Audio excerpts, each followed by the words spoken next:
Pas de tennis en ce moment, quoi de mieux que de parler des stars de demain? On commence tout de suite avec le portrait de Félix Auger-Aliassime, le joueur qui a été le plus plébiscité dans nos sondages. C'est parti, jingle. Tu es nouveau sur cette chaîne?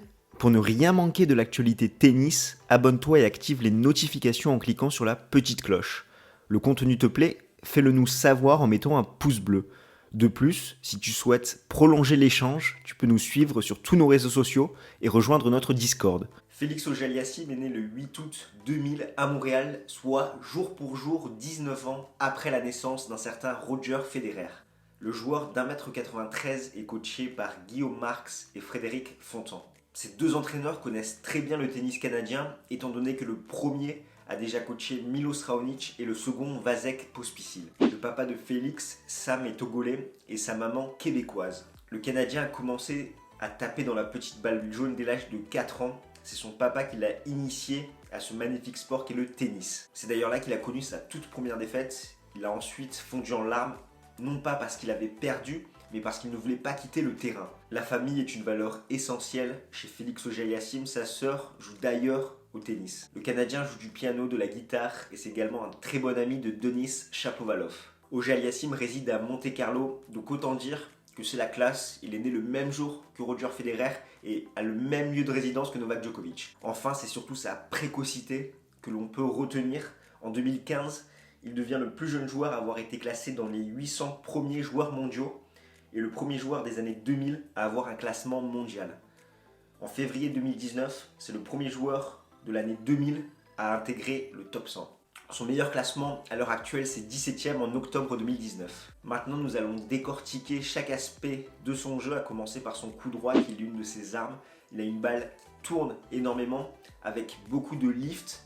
Il peut vraiment faire mal avec ce coup dans n'importe quelle position. Il est capable également de se montrer très agressif en coup droit. Concernant son revers, il est un cran en dessous par rapport à son coup droit. Il manque de précision. Il a cette fâcheuse tendance à aller un petit peu trop rapidement à la faute avec son revers et en défense, il peine un petit peu de ce côté-là. Son service, c'est sa seconde force. Déjà, il a une gestuelle très esthétique. Sa première fait très mal. Il arrive à claquer pas mal d'ace. Par contre, c'est sa deuxième qui pêche un petit peu, étant donné qu'il a une seconde très tiquée. Donc souvent, il la retient et il commet énormément de doubles fautes. Il y a un manque de consistance sur sa seconde balle. En témoignent ses statistiques. En 95 matchs, c'est 797 aces pour 406 doubles fautes. Capable de produire un très bon tennis en attaque et en défense, Félix Auger-Aliassime a cette fâcheuse tendance à manquer un petit peu de patience dans les échanges. Concernant son jeu de jambes, c'est un joueur très athlétique qui a une explosivité au niveau du bas du corps. Sa volée est assez neutre, il est capable du meilleur comme du pire. Et enfin le mental, là aussi il y a du pour et du contre, étant donné que pour son jeune âge, il a déjà accompli énormément de choses, c'est tout simplement monstrueux. Mais dès qu'il arrive en finale, toutes les bonnes impressions laissées lors des tours précédents disparaissent, étant donné qu'il s'impatiente et il est imprécis. La force du Canadien, c'est qu'il présente le profil le plus complet des joueurs de la Next Gen, étant donné qu'on a du mal à pointer du doigt une faiblesse flagrante chez lui, à l'instar des Tsitsipas, Coric et Zverev, ou à leur début, pour le grec, on parlait un petit peu de ses lacunes côté revers. Pour Zverev et Coric, c'était plutôt côté coup droit. Là, pour Félix Auger-Aliassime, c'est très complet. Il a une belle marge de progression, certes, sur certains coups, mais il a vraiment un avenir très prometteur. Au niveau de son palmarès, comme je vous le disais, pour le moment, entre février 2018 et février 2020, il a disputé 95 matchs, 53 victoires pour 42 défaites. Contre le top 50, c'est 21 victoires, 26 défaites.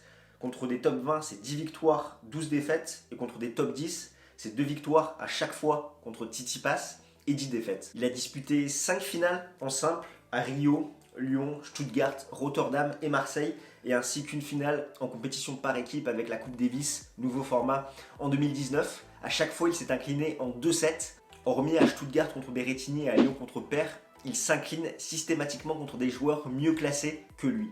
Donc c'est pour ça que nous ne pouvons pas forcément parler de défaillance mentale, étant donné que lors de chacune de ces finales, il n'était pas favori. En Grand Chelem, son meilleur résultat pour le moment, c'est un 16e de finale à Wimbledon 2019, où il s'est incliné contre Hugo Humbert, et en Masters 1000, c'est une demi-finale à Miami, perdue contre John Isner en 2019.